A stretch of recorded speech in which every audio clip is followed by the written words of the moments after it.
Welcome back to the Entertainment and Sports Spotlight Podcast. I'm your host, Ashley Marie, and it's great to have you tuning back with us today on the channel. Appreciate the likes, appreciate the views, appreciate the subscribers, appreciate the shares. And if you're new to the area, I'd appreciate if you did all the above. Greatly appreciate from the bottom of my heart. The Christmas season is here, and it's the season where we start thinking about those plaid matching pajamas, cookies, and Hallmark by the fire. And hopefully this gives you guys an idea as to who we're lucky enough to have on our podcast as a guest today. We have a producer of over 55 titles and a Hallmark producer of The Christmas Chocolatier, Christmas Next Door, Love on the Right Course, and Love on Safari. And also, he's known for the MGM Classic, Blizzard. Ladies and gentlemen, give it up for Leif Bristow, who I'm excited that he is here with us today. I'm just so thankful to have you on our show, Leif, because I'm a huge Hallmark fan, and I know you're known for more than just Hallmark. But I think as every girl, especially, we all love Hallmark, and it just holds that special place in most of our hearts. It's helped me get through a lot in my life, so I just appreciate you being here, and it's just an honor. Oh, it's a real pleasure. I would say that Hallmark movies have done that for a lot of people, and I think one of the things that I always love to hear is that there's there's so many men that love watching Hallmark. They may not admit it, but there's that closet club of men that watch Hallmark movies very religiously. Um, and some will say, "Well, I have to watch it because that's all that's in the house." For whole months of November and December.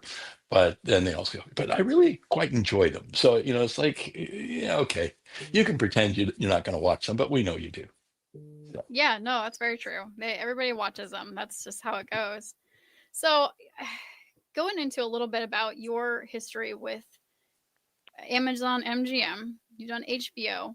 Let's go into Blizzard for a little bit because this is one of the things you are known for. It is a classic. It's been dubbed that at the 75th Academy Awards opening ceremony.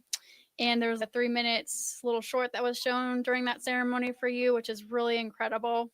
You've gotten to work with Whoopi Goldberg and really cool stars in that. So tell us a little bit about that whole experience. How was that? you know what? It was really wonderful.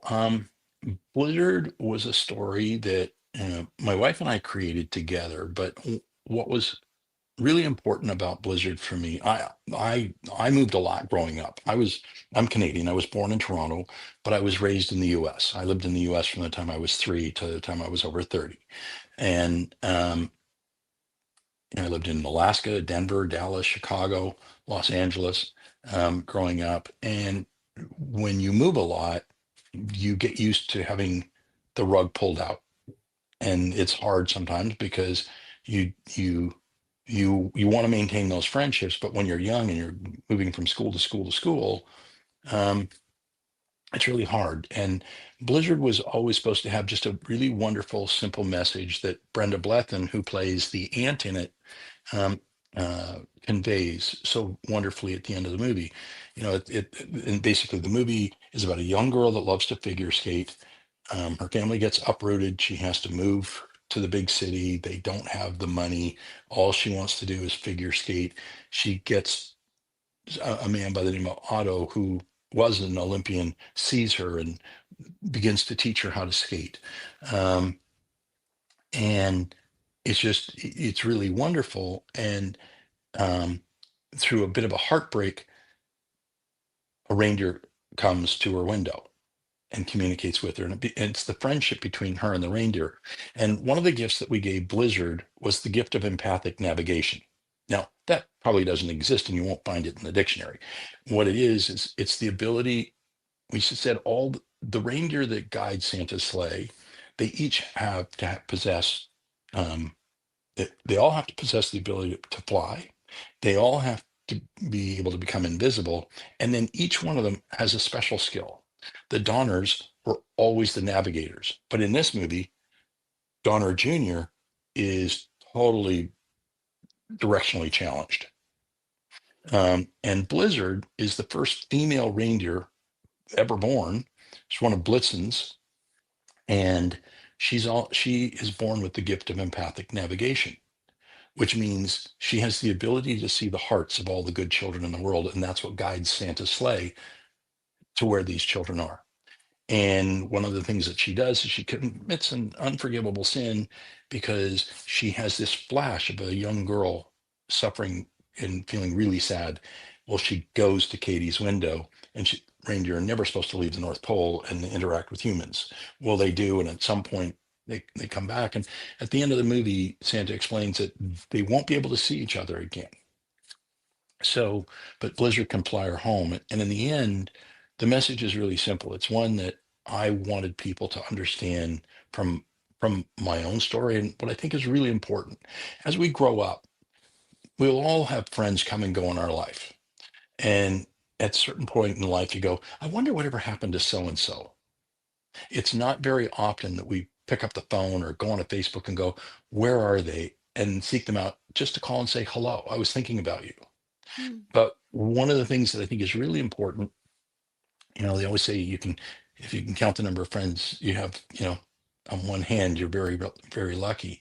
And one of the things that I wanted the message of this movie to be was that no matter as people come and go in your life, if you close your eyes and look in your heart, the people that are important will always be there. That's the whole message of the movie. I love that. That's so true. Is that something that you had as a role model or as you were growing up, which is what encouraged you to get into making Christmas films? I mean, you're known as the man who helps make Christmas. So, what was your childhood like? How did you get to that? I think I grew up in a very positive family environment in that regard. I mean, I Christmas was always huge in our family. I've always um, it, when I worked as a child performer, I was an actor for a long time, and when I grew up, and a singer, and I always loved doing things that created just a positive environment and a positive atmosphere for audiences. And my career has always been about doing what I would call more general audience, inspiring and aspirational content, because I just felt there just wasn't enough of it around. And so we'd done, after Blizzard, and then we did another large film for that MGM has called Virginia's Run with Gabriel Byrne and Joanne Whalley, about a young girl that goes in a 50-mile horse race. It was all filmed on the southern coast of Nova Scotia, and it's just a really stunning movie. Um, and we have been fortunate because these movies have won awards all over the world. Any festival they play in, they're usually the audience favorite. And it was wonderful to see the first when the score of Blizzard was played at the 75th Oscars. It was used to announce every previous Best Picture winner in Oscar history. So it was really an honor. Um, and Mark McKenzie, our composer for that, who's written many of the in memoriam pieces for the Oscars, and he's written for the Pope. Um, he has a beautiful new album out on Calm now. He wrote a really masterful and beautiful, touching score.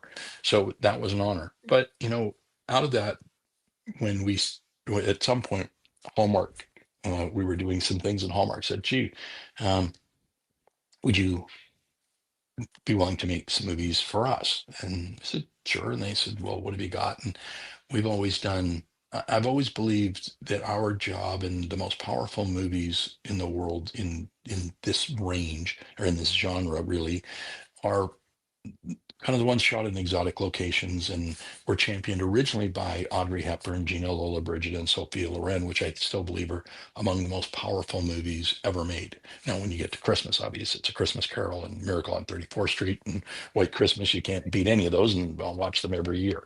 So, in thinking in terms of that style, when my wife and I started producing the movies, we just said, okay, how can we always kind of rise and use that as the benchmark for what we want to accomplish in all of our movies? So some people say we kind of created the use of exotic locations for Hallmark, and kind of introduced them on that path. So, we've done Love on Safari. We did Love, Romance, and Chocolate, which was the first ever English language romance movie about the chocolate industry. That was with Lacey and our daughter, and Will Kemp, that we filmed in Bruges, Belgium. And we've done, I don't know, we've done two safari movies. We've done where we go actually out on safari as part of our filming. And then we've done a bunch of Christmas movies. I know that Veterans Christmas plays just every year, and I love it. I've got Christmas Next Door. Yeah, there's the Christmas Chocolatier, which we did last year. In the U.S., it's called My Sweet Austrian Holiday. Um, in the rest of the world, they call it Make the me Christmas watch all of Chocolatier. these. We did, what else have we got for Christmas movies? Nostalgic Christmas, Jolly Good Christmas that we filmed in London a couple of years ago, Christmas at Castle Hart, which we filmed in Ireland. And then we just finished another one called Pining for Douglas, which won't be out till next Christmas. But yeah, we've done a lot of them. And it's always a joy to do them. I mean, I find that, even for our crews that come and make a Christmas movie with us, or especially when I do a lot of movies with animals in them, and it always puts the crew in a great mood. I mean, what are you gonna do? The whole set's decorated for Christmas. You're gonna show up and be grumpy? Right. You Yeah. gotta have fun. It's wonderful to see the audience response, and as you said, some of the Hallmark movies have, helped you through certain difficult times. It's amazing how common that is for people. I know Brittany's had so many people reach out to her because she does the lead in a lot of these movies and said, you know, my mom was going through cancer and I lost my mom, but for the last 3 or 4 months of her life, we watched a bunch of your movies and other Hallmark movies, and that really gave us some wonderful bonding time together, watching something that was just positive. And it's that story is more frequent than you might imagine. And I think, if there's something out there that can give that kind of positive joy and bring families closer together and be something that, a daughter can watch with her mom, or, grandmother can watch with the 12-year-old. You don't have to be embarrassed or afraid of who walks in the room, of what the messaging is going to be. It's always going to be aspirational, and hopefully beautiful on screen, so that you just feel good when you watch it. No, I totally agree. And a personal story on that, where Hallmark doesn't just say that they've got certain views. They actually follow through with it. One of my friends loved Hallmark, and her husband died right around the holidays. And I reached out to the CEO, Mike, and then director of care, Andy. And I was like, hey, guys, so this happened, and my friend loves Hallmark, and they went above and beyond to get her some of the nicest things just that she could have a good holiday. And it was just so sweet. So there's that little blurb there. But Yeah. yeah, when you get back to the holidays and being on set during that time frame, it's got to be a magical time. Leaf, how did you get involved with Hallmark? And what do you feel like is that secret that resonates with audiences year over year with the Hallmark audience? I got involved because it was just a chance meeting. We'd been doing a bunch of other stuff, and somebody said, "Hey, do you know any of the people over at Hallmark?" And I said, "Well, I haven't talked about Hallmark in years and years and years, and haven't ever done anything with them, but I like what they do." And she said, "Oh, well, since you're out in LA, can you go meet with this one executive who's a really good friend of mine?" So we met with an executive by the name of Liz Yost, and she said, "How come you've never made a movie for us? Because looking at your resume, it's like, kind of looks like it's kind of Hallmarkish." I said, "Yeah, I was being flippant." I said, "Because you never asked." I didn't know what to say. Yeah. It's like, so she said, "Well, okay, so do you have any romance movies?" And we said, "Well, we do. We've got this film that would be in Belgium." And she goes, "Oh my God, we've never done anything like that before." So she said, "Can I read it?" So she read it, and 30 days later we get a call, and she goes, "I love this. Can we make it?" And we said, "Sure." And we did schedule to make it next year. And she said, "No, no, no. I'd like to have it on the air for Valentine's." This was in September. And I Oh went, my "Oh, goodness. okay." Well, that sounds about right. So then they sent through a bunch of notes on the script, and we modified those and made some more of our own. And by November, we were in production in Belgium, making a movie that was going to be on the air in February for Valentine's. That one's called Love Blossoms. It was about the perfume industry, and that was their foray into going to exotic locations. And since then we've done, I don't know, we've done a bunch in Malta, Dancing Detective, um, Mix Up in the Mediterranean, To Catch a Spy. What else have we done over there? I don't know. We've done 6 Well, films in yeah, Malta. you've done a lot of international films, which I think has really been a cool market to push into and add some interest to the films. And bouncing off of that, Love on Safari became the highest rated Hallmark summer movie, and it's been translated through different exotic locations. So you guys were in South Africa, Kenya, Belgium. That international stick has been really interesting. I think it's changed the perspective for the movies and the audience viewpoints as well. I think it opened I think it opened a very large door that, when you think about, I know in 2000 it was higher. I don't know what it is today, but it was estimated roughly 85% of all North Americans will never leave the continent in their lifetime. 75 to 80% will never leave the state they were born in. So when you think of that, the only way to really experience these places is through this kind of exotic travel. And what becomes critical is not it's not about just going to a place and making a movie. That doesn't work. You have to integrate the the location as a character in the film, like when we did Mariah's Lighthouse. We did that one and we filmed on the coast of France. Well, that was originally written to be at a small fishing camp that could have been in Minnesota, Idaho, upstate New York, Vancouver. It could have been any Colorado. It could have been anywhere. It was a bunch of pine trees, a small island that had a lighthouse on and a bunch of fishing cottages. So I said to Liz, who was our executive on that, I said, well, instead of it looking the same as all the movies get filmed in British Columbia, what if we moved it to the coast of France, which the Hallmark audience has never ever seen before? And so we ended up filming in Paris Garrick, which is the far tip in Brittany, France, in the north. And then we went around for half the movie, and then we went around and moved to another location called Rochefort-en-Terre, which is considered a city of Vie Fleurie, which means it's a village of flowers and of beauty in France to get that designation. Well, it was also, we found out the day before we started filming, it was the village that Disney used to create the opening of Beauty and the Beast.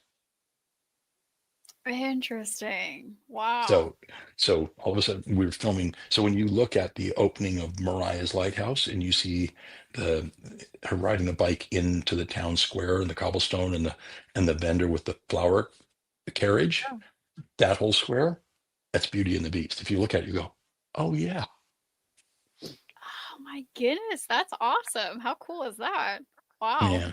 So yeah, exotic locations are really important for the audiences in that way. And like we just last year we did the Love on the Danube series, where we literally chartered a river cruise ship on the Danube and sailed from Passau, Germany, all the way to Budapest. And we watched 3 couples falling in love as they go on a river cruise on the Danube. So, it's opened many, many doors. And then all of a sudden, lot, lots of producers want to try to emulate and do those things. So it means that we have to go find new locations. We Yeah, have to stay one step ahead. finding new locations, finding new, well, not new crews. I don't know if you guys hire locally or if you We take, do. your core people with you. Okay. Yeah. We take the DOP and sometimes a production designer. Like when we're in Europe, quite often we use a similar production designer in many locations, and same woman from Romania. Sometimes it's a woman from Romania that does our wardrobe, and our production designer is a young woman from Belgium, and they're great. And they know our style, they know what we look for. We usually bring our director of photography from Canada, and then some of our cast, obviously, but then we cast locally and we hire all the rest of our crew locally, because what people, and that's the biggest thing about doing what we do, is that not being afraid to trust. If you think about it, because we all, you know, human nature is to do what we know. Yeah. We go to the same place, we fill out the same forms, we repeat what we've done before because that's easy. Lots of people go, well, how can you go make a movie in Hungary? Well, guess what? The Europeans have been making movies for as long as Americans have been making movies, and they're not too shabby. Right. Exactly. So all Outside the you got to box do and is stuff. go. All you got to do is go over and meet some of them and trust and just find a good team. And it's never been an issue. It's wonderful because now you meet new cultures, you meet new people, you create new friendships, and and you you're always finding new and exhilarating ways to continue the process, and you're always learning. But it's it's no more complicated. It, you got to think a little bit outside the box, but it's what creates the joy in doing it. We've been, That's very true. as a result, like filming in Malta. We're the outside of the Catholic Church. We're the first filmmakers in history ever permitted to film in the Co-Cathedral of Malta, one of the most beautiful cathedrals on the planet. We were Wow. also the first filmmakers when we did Christmas Chocolatier and Love Song, one of the Danube movies. It's the first time in history that they've permitted a film company to film inside um, the main cathedral at the top of Budapest that everybody sees. Um, they've turned down the Tom Cruises of the world. Nobody's been permitted to film in there before. And we get to film inside palaces and places that many people don't. I mean, we're blessed that way. So we get to show the world sites and locations that even if you went on a tour, you wouldn't get to see these because we get to go behind the scene of it all and show the beauty of that. That's incredible. Well, in even the film that your daughter wrote, Brittany, Love on the Right Course, Love on the Right Yeah, Course with her love on husband the right course. Yeah, Dustin. yeah, Yeah. That was filmed internationally as well, right? yeah. We filmed that in Budapest, Yeah. and That's it's incredible. it's a beautiful, beautiful movie. Yeah, I love that movie. That's why I brought it up because I've watched it. I think I have a problem over here, but yeah, I've watched it. I love it. It's great to see different locations, and it just adds that extra interest to everything.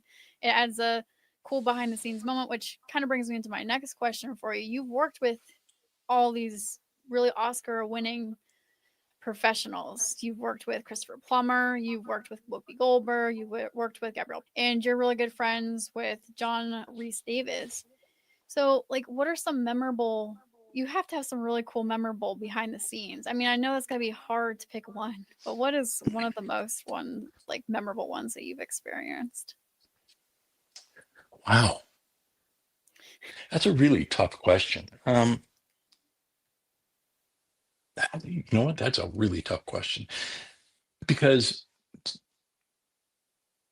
what's wonderful about what we do, um, we've never had the problem of dealing with a lot of egos Well, that's good. because, in part, because of what we do, you're not going to sign up to do it unless it's something you really want to do.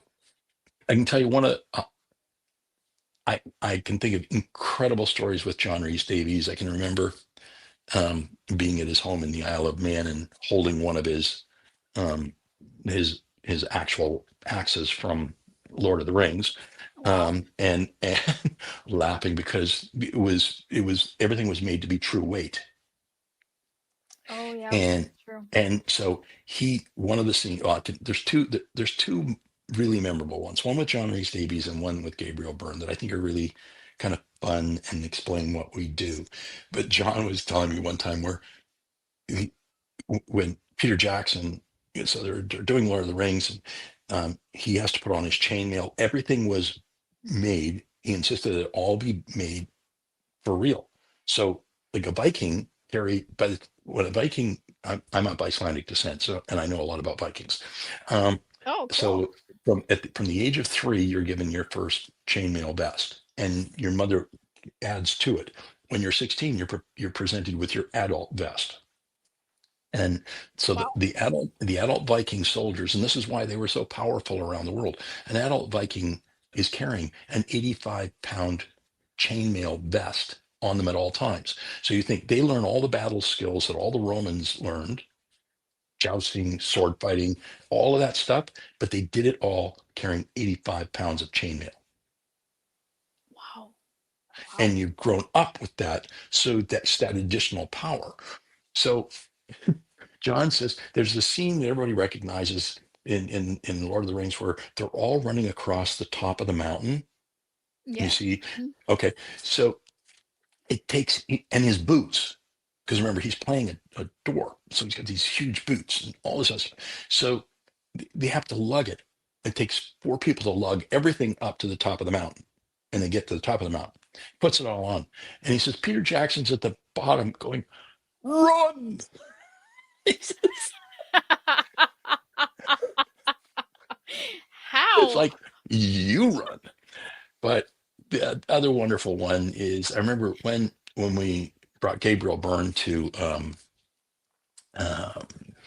Nova Scotia. We were staying in the town at the bottom of Nova Scotia in a town called Shelburne, which is one of the three deepest natural harbors in the world. And it's just a really cool place. There was a lot of during the Civil War, a number of people from the East Coast had the U.S. had their homes literally put on ships and moved to Nova Scotia to get away from the battle, for fear of what would happen to them. Um, but Gabriel says, he's living in New York City, and we bring him to this place, and I said, okay, we're going to a small community, and we've we've got everybody a small. We've got them all cottages overlooking the ocean. So we pick him up, New York City boy, Iron. Actually, his story of when he couldn't ride a horse from Excalibur and falling off of it while it was just sitting is hysterical. But because he didn't know how to ride, he still drove him. Oh, sure, I know how to ride. Of course, I know how to ride. They put him up on the horse. The horse takes one step and he goes in full armor. So Oh, anyway, we yeah, so we pick him up in New York, bring him to Nova Scotia, drive him to Shelburne, Nova Scotia, and take him to a cottage. The next morning he comes to me and goes, I can't stay there. I said, what's the problem? He said, I'm from New York. You stuck me out in the woods. Somebody could show up with an axe. I said, Gabriel, we're out in the middle of nowhere. If you're really unnerved staying at the cottage, we'll move you into town into the bed and breakfast. He says, okay, there's no way I can stay there. And so I said, okay, we'll move you into town. So we got a long shooting day. So he says, I'll move in the morning. The next morning he comes in. I said, okay, just let me know. We'll get everything moved over. He says, I'm not going anywhere. I said, what do you mean you're not going anywhere? He said, last night I get back. There's three seals sitting on a rock just outside the cottage. So I went over and I read poetry to them.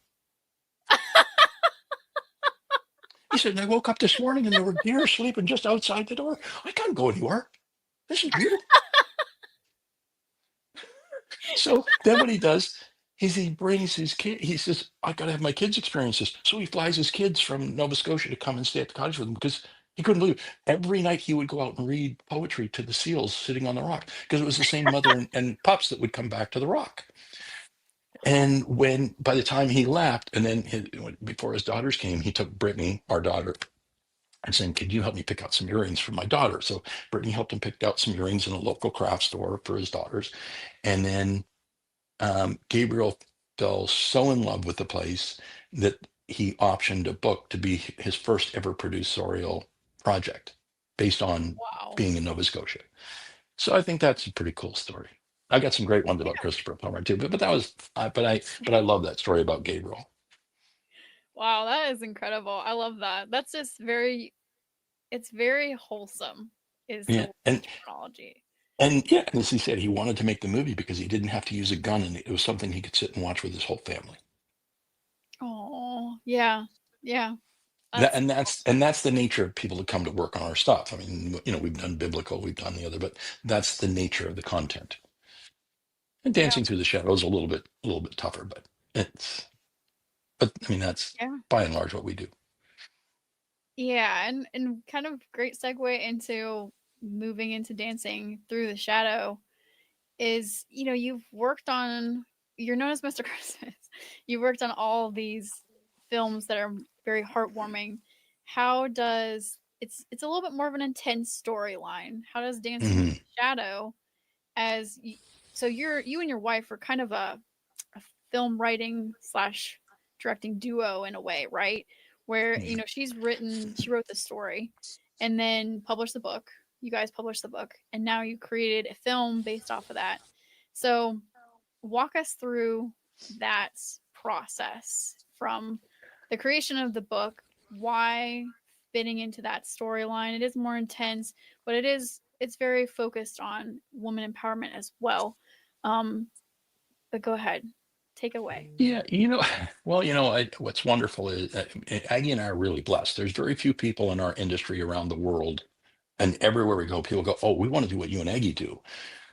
It's easier said than done. Like we all want to do what somebody else does because it always looks so easy, and then you just got to go try to do it. But we're really blessed. We actually do it together. Aggie is an incredible on-set producer. She's one of the best you'll find, and is a creative producer on set. And at the same time, she's also a really gifted writer. So, a lot of the movies we've done, like A Tale of Love, for instance, which seems to play all the time on Hallmark. That's one of the ones she wrote. She wrote Christmas Chocolatier. She wrote Safari Romance. So she's written a bunch of She's a good Christmas writer. Chocolatier.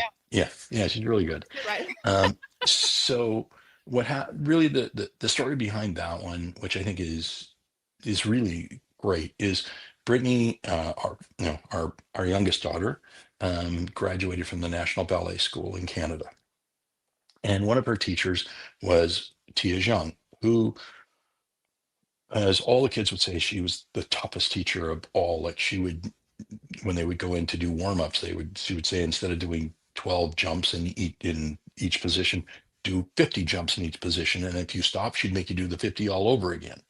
Um, and and then at some point, Aggie and I went to the school for a you know student or a parent teacher evaluation discussion, and they started telling us about Tia, because Tia, all the kids talk about how tough Tia is, and they said, well, you know her backstory, that she ended up defecting from China. She was one of the prima ballerinas in Beijing. Um, her and they talked a little bit about what she'd gone through during the Cultural Revolution. I thought, oh my God, that's amazing.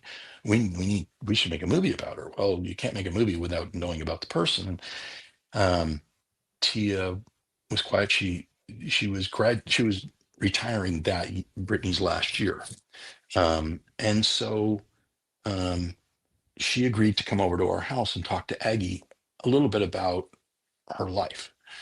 Um, and she would come over, and they would make food together and eat, and just have tea, and Tia would tell her about her life. And Hmm. um, it was really fascinating because Tia, I mean, she came of age during the Cultural Revolution. When she was, I guess 12, Mao came to power. Many of the people, like her family, her father was a very, very senior person in the military, um, which was the Kuomintang, which is the party that kind of governs Taiwan today. And those people were given an opportunity to leave, but to leave, they had to go to a ship. So when they got to the ship, um, soldiers were shooting bullets into the air as they tried to go out in a small boat to get to the big ship to leave. And this is the only time they could go. Well, a bullet came down and hit her little brother's leg, and mother screamed. They all ran back to shore, and essentially they got stranded in China. So they went back to the home where they had, which was um, very, very prestigious major home in Beijing that was preserved. And I believe it's used for tourism now because it's a very big home. And they had their servants, and they had the moon gate and the pond and all the different things that a very wealthy Chinese person would have. And mother came from a lot of wealth before she married her husband. Well, now they were the same as everybody. They lived in a small room. They were given allocated space. Father was kind of interrogated for a few months and then sent to be an administrator at a hospital 5 hours away from Beijing, where you couldn't just go back and forth. You had to be given permission by your leader in each spot to travel. So he could really only come home a couple of weeks a year. Tia's mother now, couldn't rely on their wealth. She was forced to go work in a dress factory because you're told what your job is. You don't go pick your job, you're told. So she went to work in a dress factory. And while she was there, they had dances. And so she would bring Tia, and Tia loved to dance. At a certain point, a woman by the name of Betty Oliphant, who is from Canada and created Canada's national ballet, was asked to come to China by Madame Mao to set up um, the Beijing Dance Academy, which was the first school of Western ballet in China, as opposed to traditional Chinese ballet, which has a lot more acrobatics in it. So they were using teachers from Russia and things like that. Well, Tia auditioned, and she was very, very stubborn. She could jump and jump and jump and jump. And Betty put her in the class. And we've seen photos, and she was known as the jumper. I mean, we've seen photos from books from that time where you see this woman flying through the air, and it was Tia. Um, and so during that period, um, she, as she was graduating from the school, there was a point where the CCP wanted to do statues of the most beautiful faces of the new China. So Tia was asked to go model for a sculpture, which is still standing at Beijing Worker Stadium. And she stood next to a man by the name of Jason, and they weren't supposed to speak. They were just to model. Well, she fell in love with him. And she went home and told her mother, and um, convinced mother to meet him. Mother finally met him. She didn't want to because mother only believed in doing an arranged marriage. And we have those scenes in the movie and talks about in the book. It's really funny. Um, but Tia was going to have nothing of it. So mother finally said, oh, we'll let them kind of see each other and stuff. But then finally decided it was time to put her foot down. She said she wouldn't allow her to marry him because he was too tall and not educated enough. He was a hurdler on the um, China's athletic team. So at a certain point, she was given the ultimatum that she either stopped dating Jason or she would be dead to the family. And she went back to the ballet school, and they didn't speak for months. Finally, her mother realized she was going to lose this battle, and so said, "Okay, you and Jason come to the um, house, and we'll have a discussion." So they did, and she said, "Okay, I'll permit you to see Jason, provided that he goes to university and gets a degree," because she didn't feel he was educated enough. And he explained, well, he'd been suffering injuries as a hurdler, and um, he had already enrolled in the Beijing School of Medicine. So all of a sudden, the family was happy because now they were going to have a doctor in the family. And so he It's amazing how that changes. so during that period, you also had the Cultural Revolution occur, and the rise of the Red Guards, and a complete chaos then ensued in China during that period.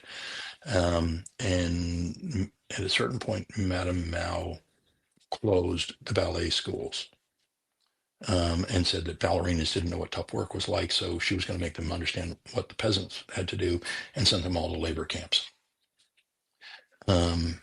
Then Jason, who, when he graduated from the School of Medicine, he had asked a question on behalf of the team that he was the leader of. It was put in his file, and so then basically the day he graduated from university, he was told that he would be sent to a thought reform or a labor camp near the Russian border where he could kind of consider his thoughts. Most people didn't make it back because he was now a doctor. He was given a little bit of leniency or a little bit of privilege while he was there, not much. So had to crush rocks and do all of those things, to crush, using big rocks to crush littler rocks to create gravel that could be sent to do roads. And then he requested that Tia be able to come and see him. She did. It was like an 18-hour train ride or something. And she stayed there. And when she returned, she found out she was pregnant. And by the way, they got married just before he went off to labor camp because they knew he was going to be sent, but they didn't, they wanted to be husband and wife. And you technically couldn't get married without the government's position, but they got married anyway. And so then he went off. And so Tia went to see him when she came back, found out she was pregnant. Then what happened was that she was at the ballet school during this period of time as a teacher. She wanted to be the prima ballerina, but somebody else was given that because when Mao had a fight with the Russians over food and grain, the Russians pulled all of the dance instructors back to Russia, or they were sent back. And so Tia, who was considered the foremost expert in China on traditional Chinese ballet and what they learned at school, she was told she had to be a teacher, and her friend would become the prima ballerina. So all of that happened, and that's when uh, just before Tia gave birth, that's when they decided to close down the school and send all the ballerinas to a labor camp. So when Tia's child was 56 days old, she was required to give up her child to her mother and the grandmother, and then went off to a labor camp. And so she only saw her son a couple of times in the 3 years that she was there. Um, so by the time she was released, when Madame Mao decided to reopen the schools and she came back, um, her son didn't really recognize her. That wasn't his mother because they didn't have that bonding time. So just the level of adversity and like the tortures that people went through, and so much of what happened, um, it really, it just kind of changed everybody's life. Yeah, no kidding. I mean, it would. And most people these days, most people can't fathom what that even looks like as far as adversity goes. Yeah, and the book is just, I mean, it's such an emotional, wonderful read. I think that's, what makes it, it's what makes for a great movie. I wish, even though I directed the movie, I have to be honest and say it's impossible for the movie to live up to the power of the book. To do that, we would have had to do an 8-hour miniseries. Right. No, I mean, it's so hard to capture the power of books in a film, period. But the fact that you guys gave it a good shot and it's an incredible story, you guys actually brought it to life. I think it's just really huge. Well, and what's amazing is, um, what's I think what makes the book so powerful, and why, people that have read it respond so favorably, and the comments are so wonderful about it, is the fact that uh, Aggie wrote it through Tia's eyes. So everything you're seeing, you're feeling, um, like you can smell the world through Tia, and Yeah. that's what's really so important, and what makes the story so powerful. um Yeah. we um in the movie we can do lots of things visually, but the book really takes you inside, um that struggle, and you see the power and just the strength of Tia's love for her husband and her family to propel to propel herself forward. And ultimately they ended up defecting and ended up in Canada, which otherwise we wouldn't have known about the story. Yeah. So this is a huge story where it's been given reviews of riveted, moved to tears. How did you feel producing this book that your wife wrote and bringing it to life? What was your feeling behind that? Well, I mean, the goal was we'd always planned to do that. And it was a wonderful experience from a directing perspective, because, and this was a conversation we had when we started to make the movie, because my cast, other than Brittany, who Brittany plays a woman from England who helped uh, get Tia, in a sense, out, helped her defect, helped initiate that desire in her to want to leave. But otherwise, my cast is virtually all Chinese. Oh, So, so then you have that question of, well, what do I know about Chinese culture? So we all sat down together and talked about the fact that what this really is, it's a story about family. It's about love. It's about human emotion. That's something we all share. And so to tell this story, and the community behind Tia had specifically asked if I would direct it and make the movie. oh, So it wasn't like it wasn't it's just one of those things that was really interesting and unique to be able to do. But what I relied on my cast was to say, okay, let's make sure that we're honest to the culture. So you teach me, I'll work on performance and directing, and you teach me to make sure that everything that we do is honest.